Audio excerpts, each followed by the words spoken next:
Bon mon gars, tu m'excuseras aujourd'hui pour la qualité pitoyable du son. Donc je me suis acheté des nouveaux micros pour pouvoir changer d'angle, pour pouvoir tourner en intérieur comme en extérieur. Donc je suis encore un peu en train de les tester, on va voir un petit peu ce que ça donne.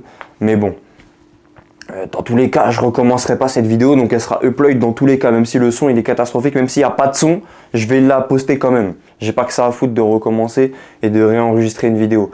Donc les gars, aujourd'hui, j'avais vraiment envie de parler du fait de se relever face à l'échec. Parce qu'il faut que tu te relèves face à l'échec. Les gars, des fois, le système, tu vas avoir l'impression qu'il veut te faire. Des fois, tu vas avoir l'impression que le système, il veut te faire. Que le système, il est contre toi. Le système tout entier. Que tout le monde veut ta peau.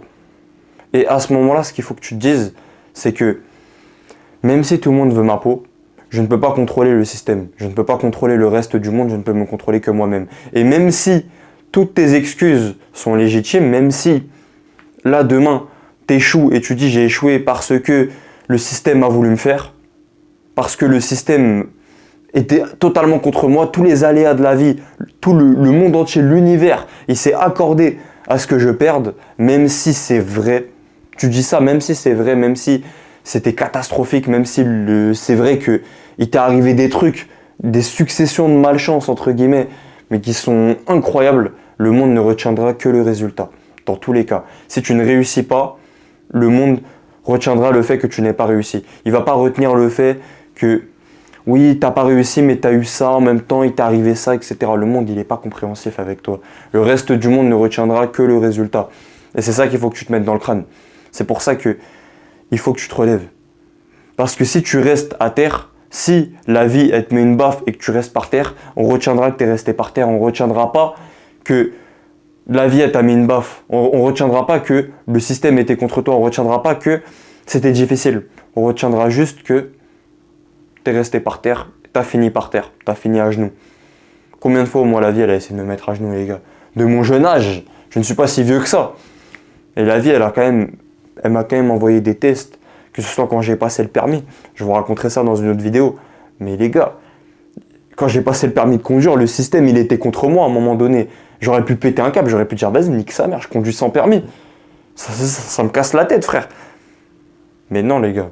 Ça m'aurait mené nulle part, on aurait juste vu un gars qui n'a pas son permis. Et quand t'es un adulte, quand t'es un homme et que t'as pas ton permis, c'est la honte, factuellement. Donc il fallait que je l'obtienne, il fallait que je joue contre ce système avec ses codes qui sont complètement niqués, qui sont complètement abusés. C'est comme ça que ça fonctionne. De la même manière que mon coach en boxe à l'époque me disait, les juges font partie du jeu. J'avais un pote à moi qui avait été combattre. Donc il avait combattu et pendant son combat, il avait été dominant. Il avait dominé, mais il perdait à chaque échange. En gros, c'est-à-dire que lui, il lui mettait 2-3 coups, donc 2-3 coups réglementaires. C'est un boxe amateur, donc on compte les points en fonction des coups s'il n'y a pas de KO. Et il lui met 2-3 coups, et l'adversaire, à chaque fois, lui mettait un dernier coup, puis partait. Lui mettait le dernier coup. Donc, ils ont estimé qu'il avait gagné l'échange. Alors que dans le combat, tu lui aurais laissé 1 ou 2 rounds de plus, mon pote il l'aurait mis KO. Et on était tous en train de dire, moi compris, hein, moi j'étais jeune, donc moi aussi j'étais en train de dire ouais l'arbitre, ouais les juges c'est n'importe quoi, etc. Et à un moment il y a un de mes coachs qui sort, les juges ils font partie du jeu. Il n'y aurait pas eu ce débat là, on ne se serait pas posé la question des juges s'ils l'avaient mis KO. Qu'est-ce que tu veux dire? Qu'est-ce que tu veux répondre à ça? S'il l'avait mis KO, personne ne se... En fait, le juge, il intervient quand il y a déjà une certaine forme d'équilibre dans le match. S'il l'avait mis KO, jamais de la vie, on aurait parlé des juges. Jamais de la vie, on aurait parlé de l'arbitre. En fait, on aurait juste dit, il aurait juste gagné. Il aurait pu avoir les juges, l'arbitre, même l'organisateur du tournoi, il aurait pu être contre lui. Il aurait gagné quand même. Et ça marche de la même manière au basket. Les Lakers, ils affrontent la petite équipe de ta ville. Mon gars, les Lakers, ils affrontent la petite équipe de ta ville. L'arbitre, il peut faire partie de l'équipe de ta ville. Il peut être vraiment de leur côté. Il peut siffler des trucs absurdes, etc. Dans tous les cas, jamais de leur ville, l'équipe de ta ville, donc l'équipe d'amateurs qui joue en D3 maximum, jamais de la vie, l'équipe de ta ville, elle va gagner contre les Lakers, les gars. Donc contre une équipe NBA, les gars, en fait, l'écart réduit la marge de chance.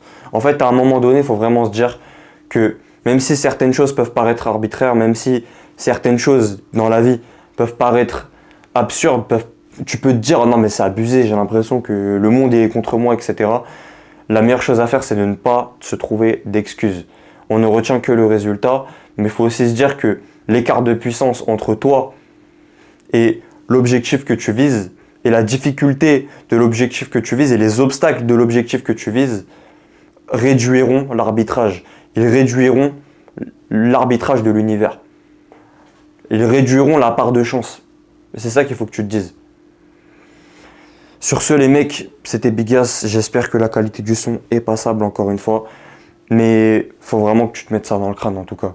Faut que tu te relèves à chaque fois qu'il t'arrive une merde. Là, par exemple, moi, mes micros, là, depuis, j'essaye de les régler, etc. J'ai problème sur problème. Au début, j'arrivais pas à les brancher à ma caméra parce que je suis un gars, j'y connais rien en micro. J'y connais rien. Moi, je suis juste devant la caméra en train de parler. Les micros, c'est mon pote qui m'explique tout, limite. Mais même si les micros, j'y arrivais pas, même si là, la qualité du son elle est désastreuse, demain, ça sera mieux. Après-demain, ça sera mieux. Je trouverai des solutions parce qu'on retiendra que le résultat dans tous les cas. Là, on va pas se poser la question de oui, mais Bigas, il a essayé de régler le micro avant le tournage de cette vidéo, etc. Mais bon, le son, il a été désastreux parce que le micro, nanana. On en a rien à foutre. On va dire quoi? On va dire le son de la vidéo de Bigas était dégueulasse sur cette vidéo-là. C'est tout ce qu'on va retenir. Bon, j'espère quand même que en fichier, ça passera mieux. Donc là, je suis vraiment en train de faire des tests, on verra bien. Mais je vais proposer plus de vidéos dans des angles différents. Et ensuite, je pense que vers la deuxième partie de l'année, je vais commencer à plus monter mes vidéos. Je vais commencer à assembler des séquences où je parle dehors, des séquences où je parle devant mon PC, des séquences où je parle comme ça sur cet angle-là. Je vais commencer à assembler plusieurs types de séquences et on verra bien ce que ça va donner. Dans tous les cas, je ferai tout pour que mes vidéos soient le plus agréables à regarder pour vous possible, sans que ça entrave à la qualité du fond de mon message, parce que je fais passer le fond avant la forme, évidemment, même si la forme, c'est ce qui fait que vous venez au final. Donc ce qui fait qu'il a entendu, donc il faut que je travaille là-dessus.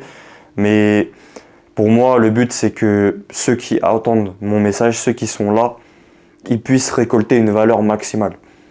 En fait, que vous puissiez, vous, vraiment récolter une valeur exceptionnelle. Parce que moi, ce que je dis, vous le retrouverez nulle part ailleurs. Vous le retrouverez nulle part ailleurs. Il n'y a aucun autre youtubeur qui dit les mêmes choses que moi et qui a les mêmes expériences que moi. Je ne suis pas un copier-coller de tous ces clowns. Bon les gars, c'était Bigas. Bonne journée à vous.